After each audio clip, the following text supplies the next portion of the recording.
Olá, ser noturno. Boa noite. A Fazenda São Miguel, localizada em uma área isolada do interior de Goiás, carregava uma aura pesada. O velho paiol, construído por escravos no século XIX, era evitado pelos trabalhadores locais. Reza a lenda que o dono original, Coronel Almeida, torturava brutalmente quem desobedecesse suas ordens e que muitos morreram ali, enterrados sob as tábuas do chão. O paiol se tornou o lugar onde as almas inquietas se escondiam, ou pelo menos era o que diziam. Rodrigo, um jovem da cidade, tinha acabado de ser contratado para cuidar da fazenda. Ele era cético quanto às histórias de assombrações. Apenas boatos, pensava enquanto explorava o lugar pela primeira vez. Contudo, ao passar pelo paiol, sentiu um frio estranho subir por sua espinha, mesmo sob o calor escaldante do dia. As madeiras rangiam como se alguém andasse por dentro. Numa noite especialmente escura, sem lua, Rodrigo ouviu ruídos que vinham do paiol. Soavam como vozes abafadas, mas quando abriu a porta, não havia ninguém. Apenas uma brisa gelada e o cheiro forte de mofo e sangue velho. Ele voltou para a casa principal, mas os sons não pararam. Mais tarde, enquanto tentava dormir, ouviu batidas firmes na janela de seu quarto. Ao olhar, viu um rosto pálido e desfigurado, que logo desapareceu. No dia seguinte, conversou com Dona Zuleika, a cozinheira da fazenda, que lhe contou sobre as lendas do paiol. Dizem que as almas dos escravos não descansam, menino. O coronel fez coisas terríveis ali dentro. O chão está manchado de sangue. Ainda assim, Rodrigo não acreditava. Ele decidiu investigar novamente, desta vez durante o dia. No interior do paiol, encontrou objetos estranhos. Correntes enferrujadas, marcas nas paredes e algo que parecia uma velha pintura do coronel. Ao movê-la, encontrou um buraco no chão coberto por tábuas.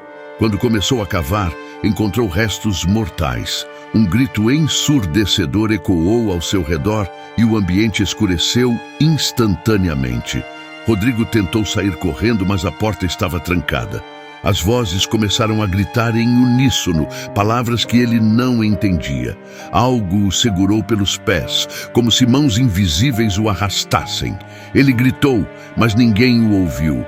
Dias depois, encontraram o paiol vazio. Rodrigo nunca mais foi visto, e dizem que desde então, quem passa pelo lugar pode ouvir seu grito desesperado ecoando no vento. No coração de uma fazenda esquecida no interior de Minas Gerais, havia um lago envolto por mistérios e histórias sombrias. Chamado pelos antigos moradores de Lago dos Olhos, o lugar era evitado por todos. A lenda dizia que durante o período colonial, escravos fugidos eram capturados e levados até o lago, onde sofriam punições brutais. Alguns contavam que seus corpos eram jogados ali, e que o reflexo das águas mostrava não apenas o céu, mas os olhos das almas que ainda vigiavam o lugar. Quando Júlia herdou a fazenda de um tio distante, não deu ouvidos às histórias. Ela tinha se mudado para fugir do caos da cidade e encontrou na vida rural uma oportunidade de recomeçar.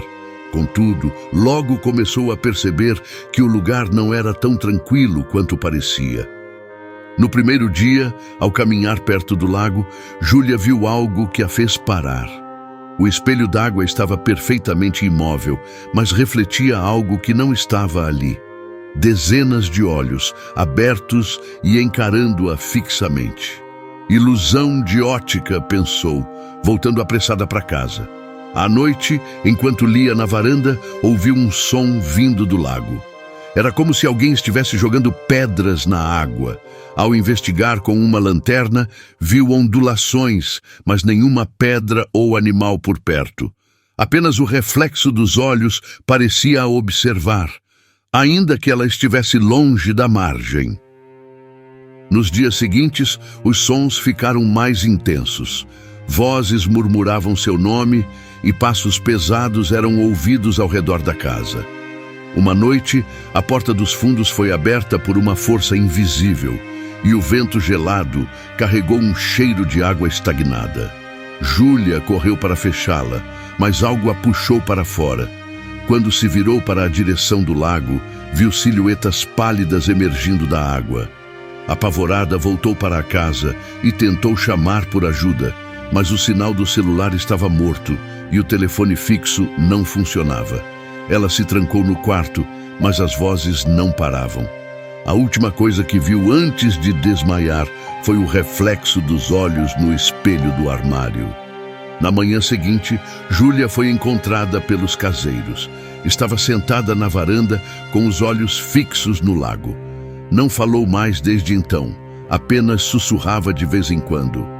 Eles me vigiam. A fazenda foi abandonada novamente e o lago permanece intocado, guardando os segredos que ninguém ousa desvendar.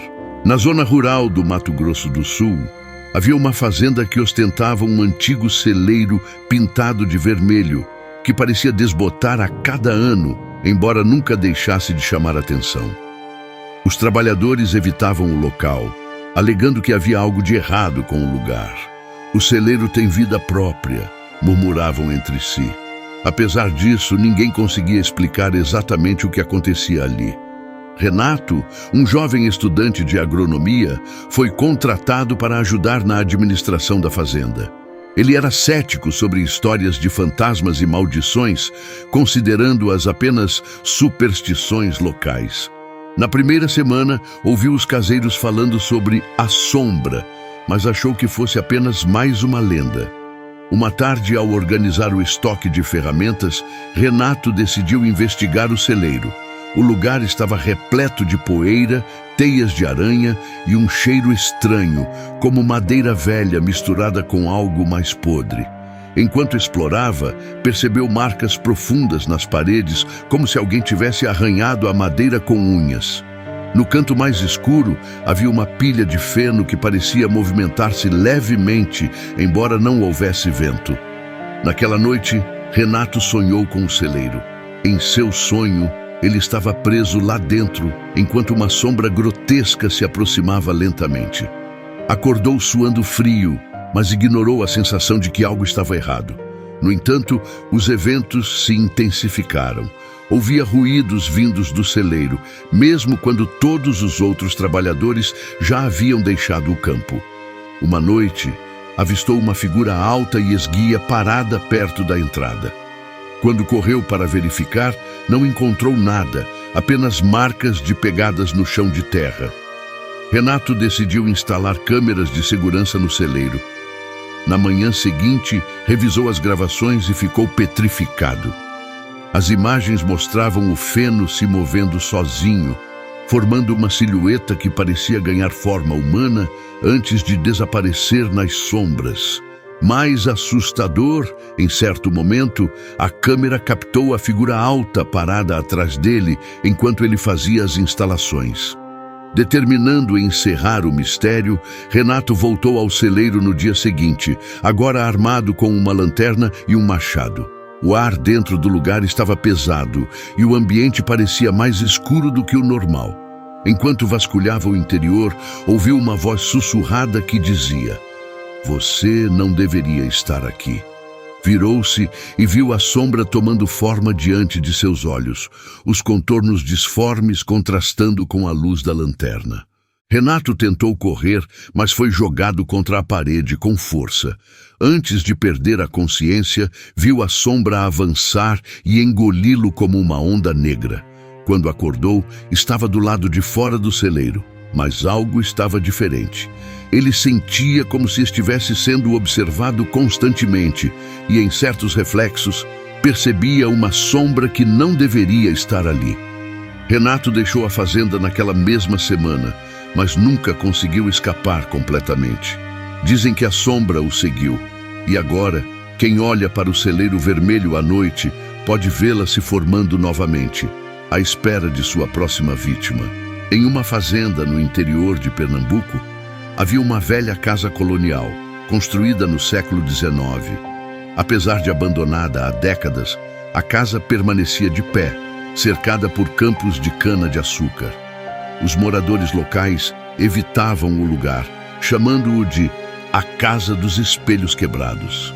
Contavam que o último proprietário, o Sr. Rubião, tinha uma obsessão por espelhos. Ele acreditava que eles capturavam a essência das pessoas e que, por isso, eram portas para o outro lado. Luciana, uma fotógrafa independente, chegou à região em busca de locações únicas para um projeto artístico. Ao ouvir as histórias da casa, sua curiosidade foi despertada.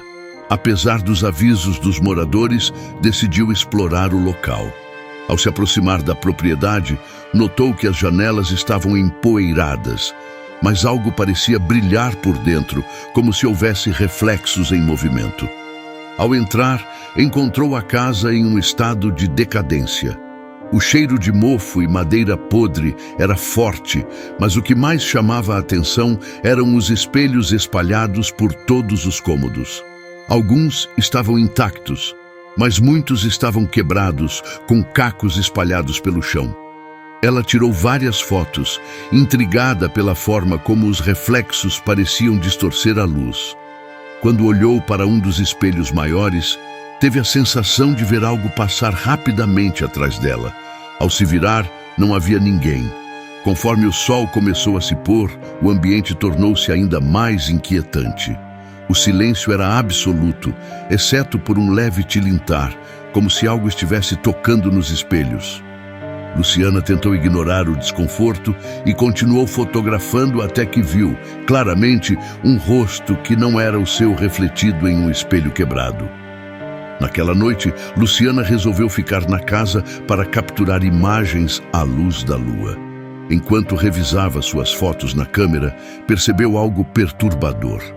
Em todas as imagens, uma figura borrada aparecia ao fundo, sempre próxima de um espelho.